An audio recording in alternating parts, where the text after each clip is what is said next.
Welcome back to Bargirl Baddies. Today's story is about salvation and self-destruction, about finding exactly what you need at exactly the wrong time in your life.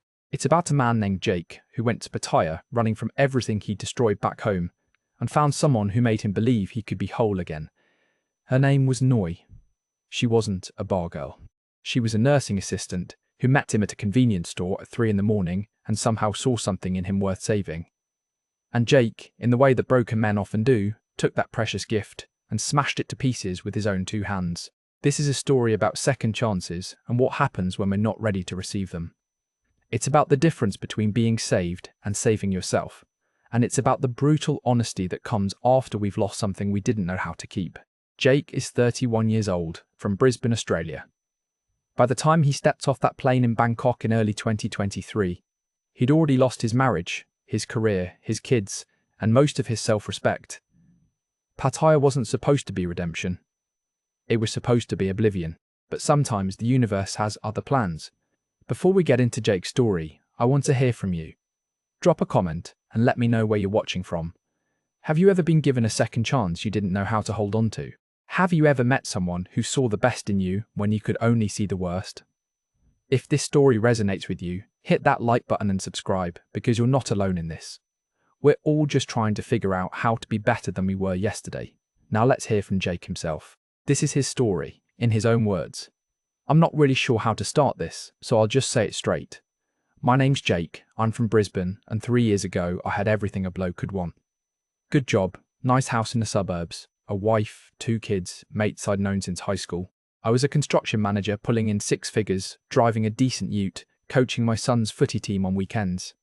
From the outside, I had it sorted, but something inside me was rotting, and I didn't even know it until everything fell apart. The drinking started small, knock-off beers with the boys after work, nothing unusual. Then it was beers at lunch to take the edge off. Then it was a bottle of something stronger at home after the wife and kids went to bed, just to quiet my head enough to sleep. I told myself I had it under control. I told myself everyone drank like this. I told myself a lot of things that weren't true. My marriage ended the way these things usually do, slowly and then all at once.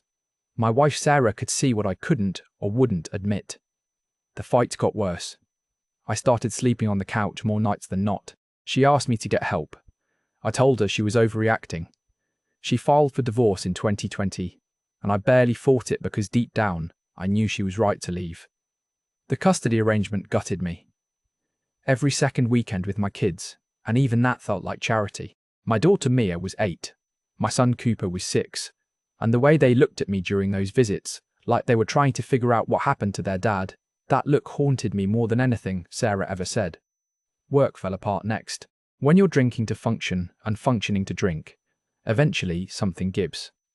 I missed deadlines, snapped at clients, showed up late smelling like last night's regret. The DUI was the final nail.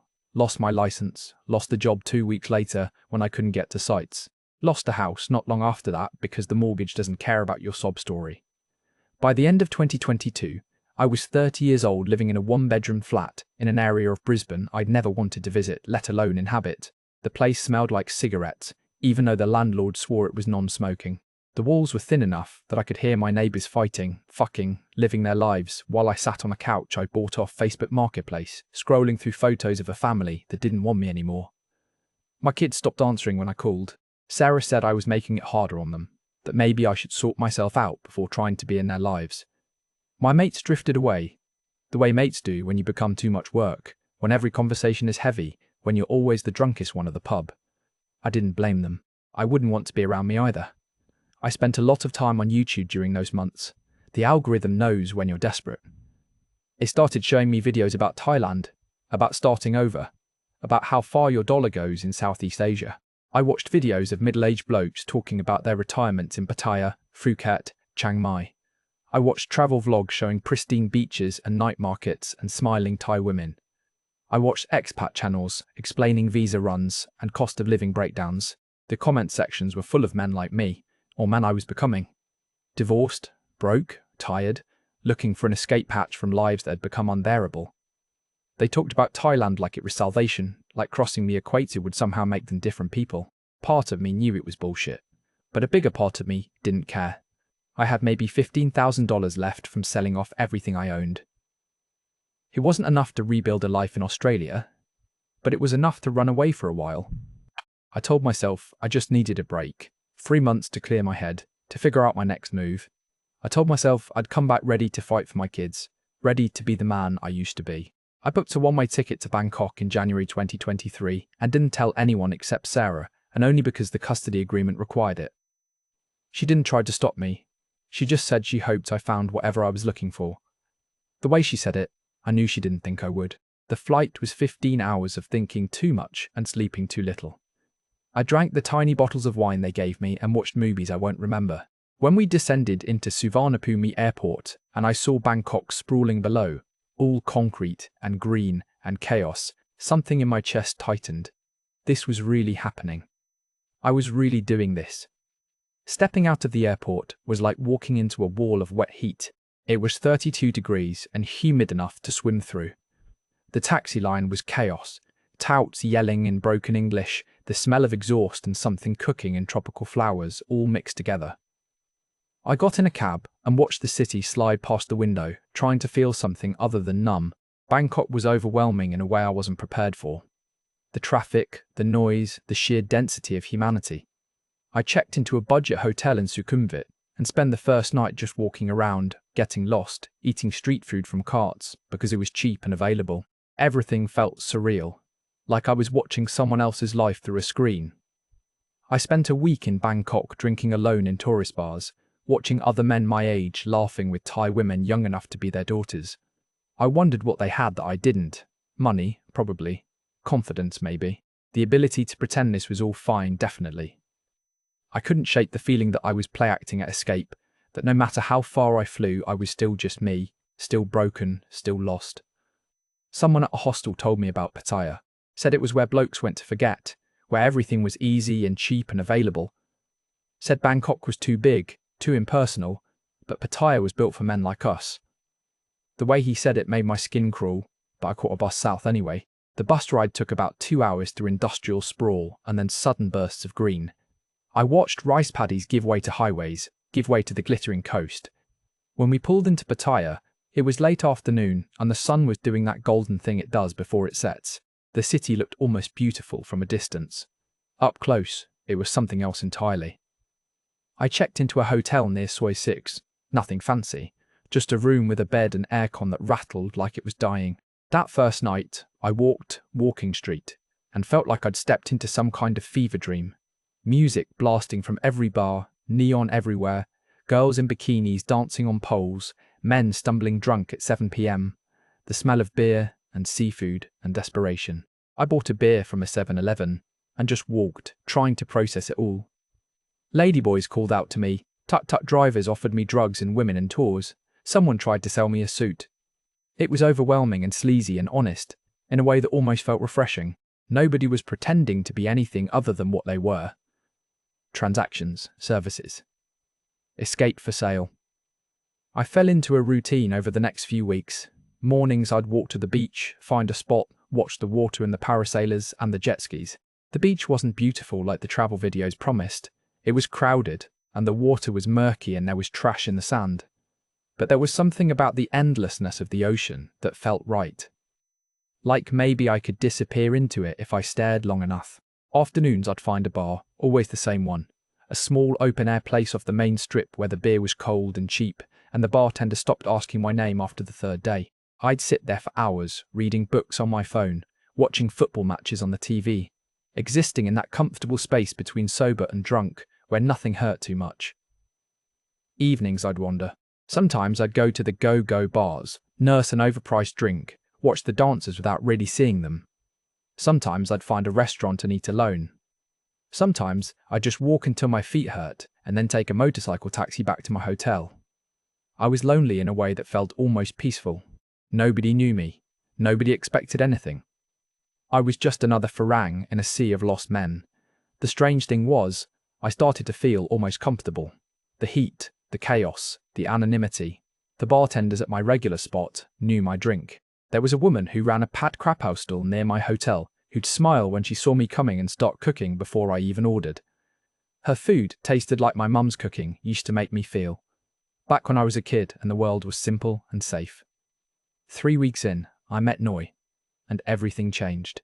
It was 3 in the morning, and I was drunk but not wasted, coming back from Walking Street where I'd spend the evening watching other people have fun.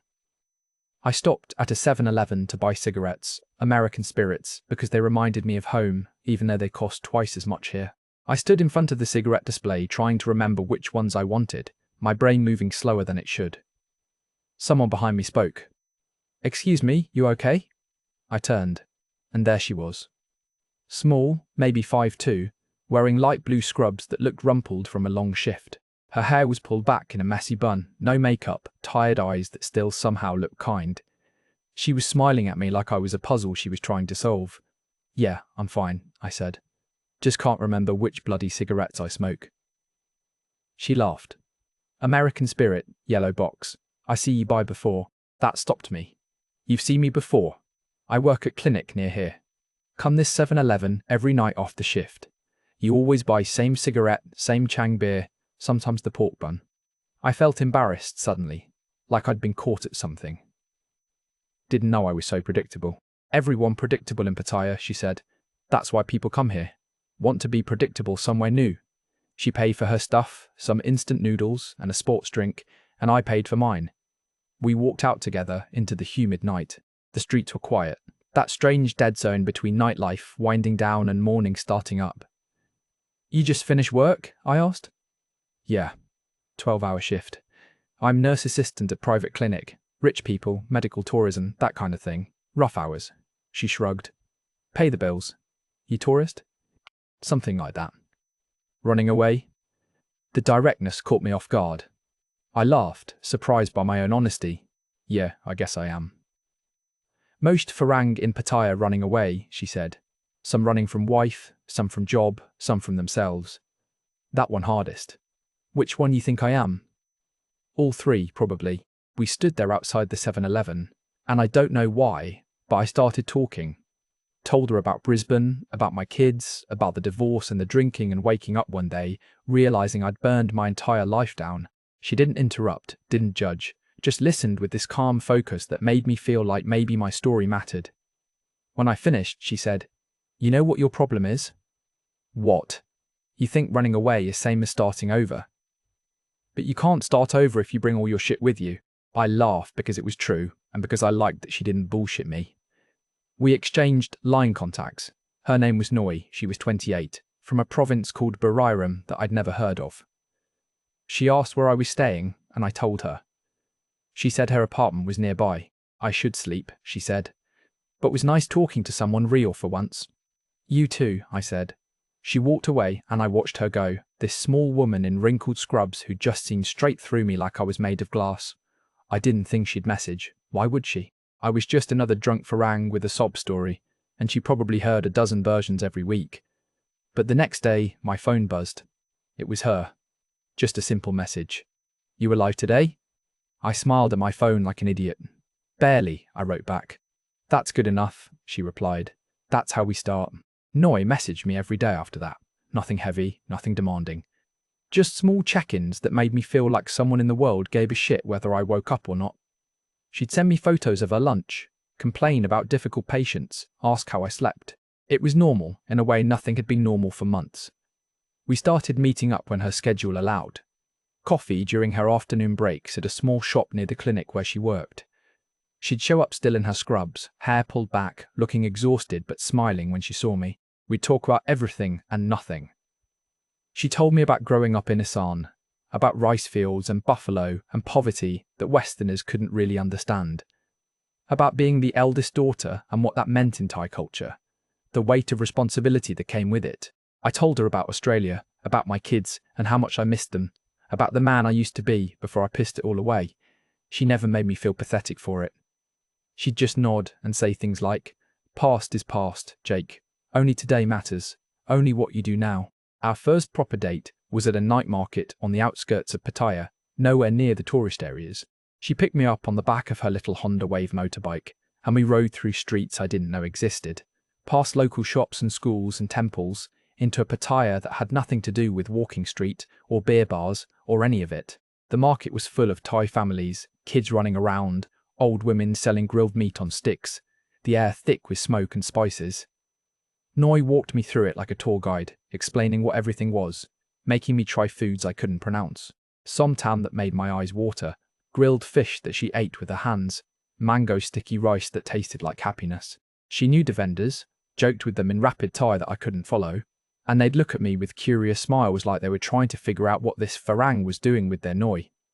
I asked her about it later, sitting on plastic stools eating noodles from styrofoam bowls. Don't you usually date Thai guys? Used to, she said. Had boyfriend before. Thai man, from good family. Said he loved me, said we get married, all the usual promises. Then I got pregnant. She said it matter-of-factly, like she was reporting the weather. I waited. He disappeared, she continued. Blocked my number, moved to Bangkok, gone. I had to deal with it alone. Abortion in Thailand, not easy, not legal, but you find a way when you have to. After that, I decide Thai men, not for me. Too much bullshit, too much face, too much family drama. I'm sorry, I said, and meant it. Don't be sorry. Made me stronger. Made me see people clearly. She looked at me then, her eyes sharp. That's why I like talking to you. You very honest about being mess. Most Farang in Pattaya pretend they have it together, pretend they on holiday or retired or whatever. But you just say straight, I'm fucked up and I'm running away. That's honest. Not sure that's something to like about me. Better than lying, she said. We started spending more time together over the following weeks. She'd finish her shifts and we'd meet for late dinners at street stalls, sit on beaches that were empty at midnight, ride her motorbike up to the viewpoint on the hill and look down at the city lights. She showed me a Pattaya I didn't know existed, the temple where she'd go on Buddhist holidays to make merit, the local market where she bought vegetables and dried fish to send home to her mother, the small apartment she shared with another nurse, modest and clean with photos of her family taped to the walls. I was falling for her, and I knew it, not the desperate falling of a lonely man grabbing at anything. Or at least, I didn't think so. It felt different. She wasn't performing for me. She had a whole life that existed before I showed up and would exist after I left. She had friends who'd stop by her apartment, co-workers who'd call her for advice, family obligations that took priority over seeing me. She wasn't available every night because she had double shifts, had to send money home, had her own shit to deal with. That's what made it real. She didn't need me, but she chose to spend time with me anyway. I remember the first time she fell asleep on my shoulder. We were on a motorcycle taxi heading back from a movie, some Thai comedy I didn't understand, but laughed at because she was laughing. The taxi hit traffic and we were barely moving, and I felt her weight shift, her head drop onto my shoulder, her breathing slow and deepen. She was out completely, trusting me to wake her when we arrived, trusting me to keep her safe. It was such a small thing, but it cracked something open in my chest. She started teaching me Thai, laughing at my terrible pronunciation, but patient with it. I'd practice ordering food, haggling at markets, reading signs. My Thai was shit, but I was trying, and she said that mattered. You could live here 10 years and never learn Thai, she told me. But you trying means you see us as real people, not just service. I started thinking about the future for the first time in months. Maybe I could stay in Thailand longer than 3 months. Maybe I could get an education visa, learn the language properly, find work teaching English or something. Maybe Noi and I could be something real. Not just a holiday romance, but an actual relationship. The idea terrified and excited me in equal measure. I stopped drinking as much without really trying. Not because Noi asked me to, she never did, but because I didn't need it the same way anymore. I'd wake up early to meet her for breakfast before her morning shifts, walk her to work, spend my days actually doing things instead of just killing time.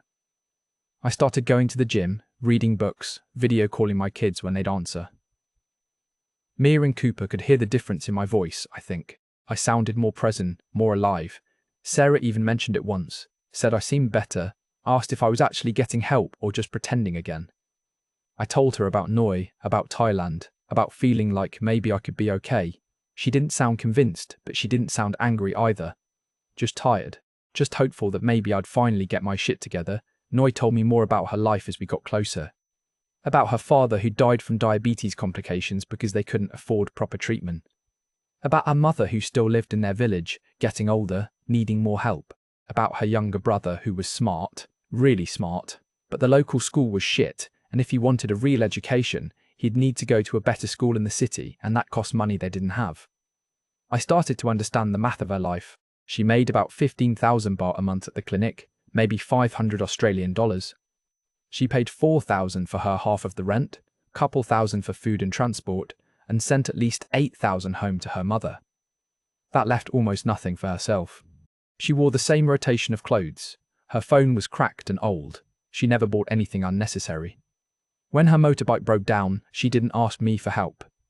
I found out because she mentioned she'd have to take the BART bus to work for a while, save up for the repairs. I asked how much. She said 3,000 baht, about 100 Australian dollars. I gave her 5,000 without thinking about it, told her to get it fixed properly. She tried to refuse. Jake, I can't take your money. It's not taking, it's me helping someone I care about. That's what people do. She looked at me for a long moment and then nodded. Thank you, I pay you back. I told her not to worry about it. And that became the pattern. Small things at first. Money for her mother's medicine. Money to help with her brother's school fees. Money when the clinic cut her hours and she was short on rent. Never huge amounts. 5,000 here, 8,000 there. But it added up. I told myself it was fine. I had savings. This was what you did when you cared about someone. I wasn't buying her affection. I was being a good partner. This was normal. But looking back, I can see the shift happening. Our conversation started revolving more around problems than possibilities. She was stressed about money constantly. Her mother needed more medicine. Her brother needed new school uniforms. The clinic was cutting hours because tourism was slow. I'd offered to help, and she'd be grateful, but also guilty, apologizing, promising to pay me back when things got better. And I started drinking more again. Not blackout drunk like before, just enough to take the edge off. A few beers in the afternoon, whiskey before bed. That comfortable level of numbing where everything feels manageable, but nothing feels great. Noi worked so much, we saw each other less. When we did meet up, she was exhausted, worried, distracted. The magic was fading and I could feel it, but I didn't know how to stop it. I'd come to Thailand, looking for an escape, and found something real instead. But I didn't know how to exist in something real without fucking it up. The familiar patterns were creeping back in. The drinking. The self-pity. The sense that I didn't deserve good things, so I might as well destroy them before they destroyed me. My visa situation was getting complicated too. I'd been doing border runs every couple months, hopping over to Cambodia or Malaysia for a day and coming back with a new tourist stamp. It was technically legal, but also sketchy, and I knew I couldn't do it forever. Noi kept suggesting I get a proper visa, maybe enroll in a Thai language school, get an education visa, make things official. I'd agree and then never follow through. The truth was, I liked the impermanence. It felt safer than committing. If everything was temporary, then I couldn't really fail, right? I was just a tourist, just passing through, just a guy taking a break from real life. Except, it was becoming real life. I'd been in Pattaya for almost 5 months. My savings were draining faster than I'd planned. I was spending more than I should on rent, food, helping Noi, drinking, the slow leak of money that happens when you're not paying attention. I started checking my bank account less because I didn't want to see the numbers dropping. Then came my birthday. 31 years old. Noi promised she'd get off work early. We'd have a proper celebration, go to a nice restaurant for once, maybe stay at one of the beach resorts for the night. She seemed excited about it, said she wanted to do something special for me. I booked a table at an Italian place that had good reviews, splurged on a room at a hotel with an ocean view. Spent the day cleaning myself up, getting a haircut, trying to feel like the kind of man who deserved a woman like Noi. I felt good. Hopeful. Like maybe we were going to be okay. I showed up at the restaurant at 7 like we'd planned. Ordered a beer and waited. 7:30 came. I texted her, no response. 8 o'clock, called her, straight to voicemail. 8:30. The waiter was giving me sympathetic looks. I ordered another beer, then another. By 9 I was drunk and angry. Not at her exactly, just angry at everything. Angry at myself for believing this could work. Angry at the universe for dangling something good in front of me and then snatching it away. Angry at being alone on my birthday in a restaurant in Pattaya while couples around me laughed and ate and lived their normal fucking lives. I paid for the beers I'd drunk and left. Walked toward Walking Street because that's where men go in Pattaya when they want to stop feeling things. The street was packed, music blaring, girls calling out, the usual chaos. I bought a bottle of beer from a 7-Eleven and wandered, drinking, trying to decide what kind of terrible decision I wanted to make. I ended up in a go-go bar. Not one of the famous ones, just a small place on a side soy with a handful of dancers and drunk tourists. I sat at the bar and ordered whiskey. A girl came over almost immediately, young and pretty in that manufactured way, wearing a bikini and heels and a smile that didn't reach her eyes. "Buy me drink?" she asked. "Sure," I said. "Why not?" Her name was Mint or Palm or something floral. I don't really remember. We talked, but I wasn't really listening. She asked where I was from, if I had a girlfriend, how long I was staying. The usual questions. I gave the usual answers. Everything was transaction. Everything was simple. No complications, no expectations, no disappointment. She asked if I wanted to go with her. Bar find, that's what they called it. Pay the bar, pay her, go somewhere, wake up alone. I knew exactly how it would go because I'd seen it happen 100 times to other men. I told myself I wouldn't be that guy. I told myself I was different. But the whiskey and the anger and the loneliness were louder than my better judgment. I paid. We left. Went to a short-time hotel around the corner, one of those places with mirrors on the ceiling and a weird smell and hourly rates. It was mechanical and empty, and exactly what I deserved. I woke up the next morning in that unfamiliar room, with light stabbing through thin curtains and my head pounding and shame sitting on my chest like a physical weight. The girl was gone. My wallet was on the nightstand, lighter than it should have been, but I couldn't remember what I'd agreed to pay. My phone was there too. 17 missed calls from Noi, 12 messages. I sat up and read them with a growing sense of horror. The first ones were apologetic. "Jake. I'm so sorry. Emergency at hospital. My phone dying. I'll explain everything." Then worried. "Jake, where are you? Please answer." Then hurt. "I know where you are. I can feel it. I thought you were different." The last one just said, "I'm done." I called her. She answered on the 5th ring. I could hear she'd been crying. "Noi, I'm so sorry. I can explain." Her voice was quiet, controlled. "My mother had stroke last night. I was at hospital in Chonburi with her. Trying to call you all night because I was scared and I needed you and you were nowhere." I felt my stomach drop. "Is she okay?" "She'll live." "No thanks to you, Noi, please. I didn't know. I was waiting at the restaurant and you didn't show, and I got drunk and made a mistake." "What kind of mistake, Jake?" "The kind where you fuck Bargirl because your girlfriend's mother having stroke. That kind mistake." "It wasn't like that." She laughed, bitter. "It's always like that. I thought you were different. I thought you came to Thailand to be better person, not just be same shit person in different place. But you just like all of them. Just want easy, want cheap, want someone to make you feel like man without doing work to be one. That's not fair." "No? Then tell me where you were last night, Jake. Tell me truth." I couldn't. The silence stretched between us like a chasm. "That's what I thought," she said. "Don't call me again. Don't come to my apartment. Don't come to clinic. We're finished." "Noi, wait, please." She hung up. I tried calling back. It went straight to voicemail. I sent messages. They didn't deliver. She'd blocked me. I sat in that hotel room for a long time, just staring at the wall, trying to process what I'd done. This woman had saved my life in every way that mattered. She'd made me want to be better. She'd shown me a version of myself that wasn't completely broken. And the moment she needed me, the moment she was dealing with an actual crisis, I was nowhere.